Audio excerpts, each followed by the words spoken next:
Hello everyone, welcome back to my channel. In the previous video, we have implemented a simple form, and inside the form, we have taken the two fields. The first one is the item name and the second one is price. और इन सारे data को हम लोगों ने collect किया था इस server action के अंदर, राइट? और डेटा को कलेक्ट करके हम लोगों ने इंसर्ट किया था MongoDB के अंदर. So everything was working fine. लेकिन इसके साथ एक प्रॉब्लम है कि कभी कभी आप जब फॉर्म यूज करते हो तो वहां पे आपको यूजर इंटरेक्शन चाहिए होता है, but you know that the user interaction is not allowed in server component. तो आज हम लोग करेंगे कंपोनेंट का रीफैक्टरिंग, राइट? तो रीफैक्टरिंग का सेंस क्या है कि हमारा जो कोड है उस कोड के इंटरनल वर्किंग में कोई भी चेंजेस नहीं आएगा, केवल हम लोग इसके आर्किटेक्चर को चेंज करेंगे, इसके अरेंजमेंट को चेंज करेंगे, so that we can directly interact with the forms. क्योंकि कभी कभी आपको फॉर्म के अंदर में वैलिडेशन पुट करने होंगे, और जब वैलिडेशन पुट करेंगे तो फॉर्म के डेटा को आप कंट्रोल करेंगे. फॉर्म के डेटा को कंट्रोल करने के लिए आपको यूज स्टेट हुक वगैरह का जरूरत पड़ेगा, right? And that use state hook, use ref, everything is not allowed in server component. तो आपको क्या चाहिए होगा कि that form should be rendered on the client side. तो इसके लिए एक सेपरेट कंपोनेंट क्रिएट करना होगा और उसके अंदर भी हम लोग इस फॉर्म को रख देंगे, राइट? तो यहाँ पे हमारे पास एक कंपोनेंट फोल्डर है और इस कंपोनेंट फोल्डर के अंदर में हम लोग एक बना लेते हैं अपना कंपोनेंट, और इस कंपोनेंट का नेम हम लोग रख लेते हैं item form.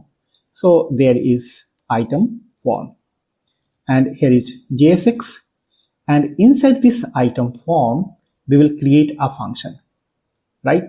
So here is our form, and cut it from this page and paste in the item form. So let me create a function name first. So here is our export function item form, and now return the form, right? तो हमने यहाँ पे कुछ विशेष नहीं किया. यहाँ जो page में हम लोगों ने फॉर्म बनाया था उस फॉर्म को हमने यहाँ से कट किया और एक सेपरेट कंपोनेंट बना करके उसके अंदर पेस्ट कर दिया, राइट? तो यहाँ पे मेरा फॉर्म है और ये फॉर्म अब हम लोग यहाँ पे इंपोर्ट कर लेंगे, राइट? तो फॉर्म का नेम हम लोगों ने रखा था item form, and this item form is to be imported from the item form dot JSX file, right?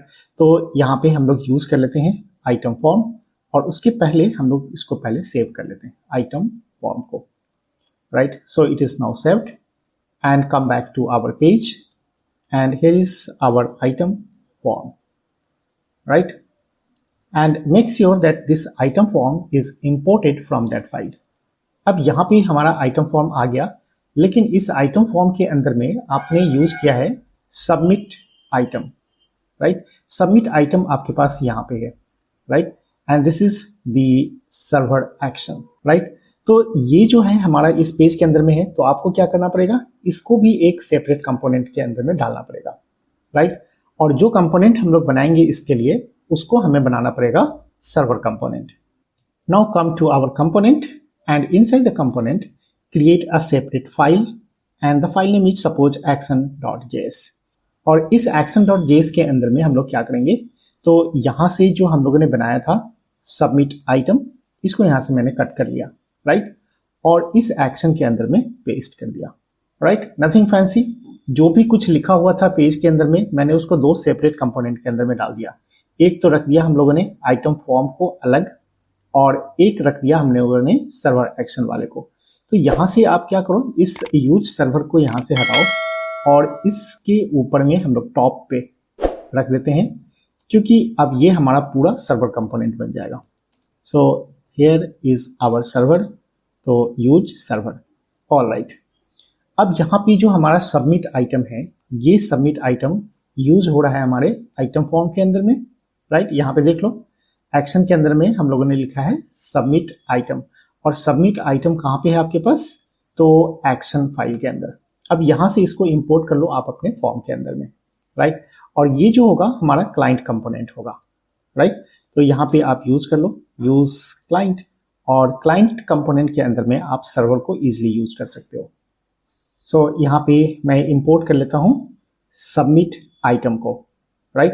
तो सबमिट आइटम आपके पास कहाँ पे एक्शन के अंदर में है, और यहाँ से हम लोगों ने अभी तक एक्सपोर्ट नहीं किया है, so here export and then default and the name is submit item.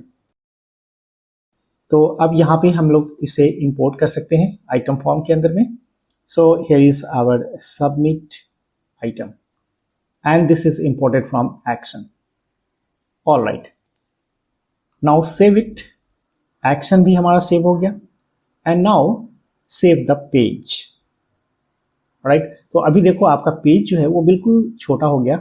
यहाँ पे हमने फॉर्म को सेपरेट जगह पे रख दिया आइटम फॉर्म के अंदर में, राइट। और यहाँ पे हम लोगों ने कॉल कर लिया एक्शन के अंदर में जो भी हमारा सर्वर एक्शन का कोड है। All right, so nothing is changed. और अब हम लोग चलते हैं अपने पेज के ऊपर में और चेक करते हैं हमारा सारा कोड सक्सेसफुली रन कर रहा है या नहीं। So let's come to our browser and insert a new item. और यहाँ पे इंसर्ट करने से पहले मैं आपको दिखला दूँ मेरे MongoDB के अंदर में अभी यहाँ पे जो हमारा आइटम्स है इसी के अंदर में इंसर्ट करना है। यहाँ पे 3 आइटम्स है total, right. Laptop item 1, item 2। और अभी हम लोग आते हैं अपने ब्राउजर के ऊपर में और यहाँ पे मैं डाल देता हूँ मोबाइल, राइट। और मोबाइल के बाद प्राइस डाल देते हैं हम लोग 45,000 and save item. DB connect is not defined. All right, because we have not imported the DB connect in the server component, right? So let's come to our page and here is action and यहाँ पे चाहिए हमको DB connect नाम का function. तो ये function हम लोगों ने यहाँ से अभी लिया नहीं था आइटम को, model and DB connect, right. तो यहाँ से जरूरत नहीं है तो यहाँ से मैंने कट कर लिया और एक्शन वाले के अंदर में आते हैं और यहाँ पे हम लोग पेस्ट कर लेते हैं। ऑल राइट, तो यहाँ पे इसे मिल जाएगा DB कनेक्ट और आइटम मॉडल। और इस पेज को तो अब ज़रूरत नहीं है तो मैं यहाँ पे सेव कर लेता हूँ और फिर से वापस आते हैं हम लोग अपने ब्राउज़र के ऊपर में और यहाँ पे मैं लिख लेता हूँ Samsung, right. And the price is suppose 90,000 and save the item. So अभी कोई एरर तो आया नहीं, तो चलते हैं हम लोग अपने MongoDB के ऊपर में और इसको रिफ्रेश करते हैं। 3 आइटम था अब तक, अगर रिफ्रेश किया तो 4 आइटम होना चाहिए। Yes, we have got the 4 item और यहाँ पे हमारे पास आ गया Samsung and price is this, right. तो हमने अपना कंपोनेंट को तो रिफैक्टर कर लिया। अब यहाँ पे मैं कुछ चेंज कर रहा हूँ UI के ऊपर में, क्योंकि हमारा जो ये UI दिख रहा है ना ये थोड़ा सा डल दिख रहा है, मैं इसको थोड़ा मॉडिफाई करना चाहता हूँ, राइट। तो यहाँ पे आप लोग कर लो class name and class name कैसा रखोगे आप इसको फ्लैक्स कर लो और फ्लैक्स कॉलम रखो, राइट। और विड्थ भी फुल कर लो एंड सेम सेटअप हमको चाहिए दूसरे वाले डिवीजन के लिए भी, राइट। तो आप यहाँ पे भी इसको पेस्ट कर लो और अब हम लोग आते हैं अपने ब्राउजर के ऊपर में। So here is our title and this is the input box. All right, so यहाँ पे मैं दूसरा भी आइटम डाल करके चेक कर लेता हूँ। यहाँ पे एक नोकिया को क्यों छोड़े, नोकिया को भी डालते हैं and price is suppose 34,000 and save it. और यहाँ पे आते हैं हम लोग देखते हैं नोकिया आया कि नहीं आया। भाई आ गया है नोकिया भी। ऑल राइट, तो हम लोगों का रिफैक्टरिंग तो हो गया। और एक चीज़ यहाँ पे देखो कि जब कभी हम लोग इसके सेव आइटम के ऊपर क्लिक करते हैं तो इसके अंदर में जो डेटा है वो क्लियर नहीं होता है, राइट। जैसे ही हमारा फॉर्म सबमिट हो गया उसके बाद में ऑटोमेटिकली इसको रिमूव हो जाना चाहिए। अगर हम लोग इसको ब्लैंक छोड़ दिया तभी भी एरर आना चाहिए।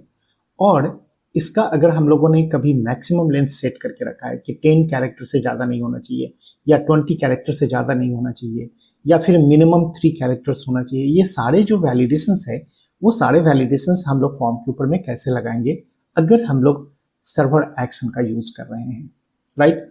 सो इन सारी चीज़ों को हम लोग कवर करेंगे नेक्स्ट वीडियो में। So that's all for this video. We will see you in the next video. Till then, bye bye.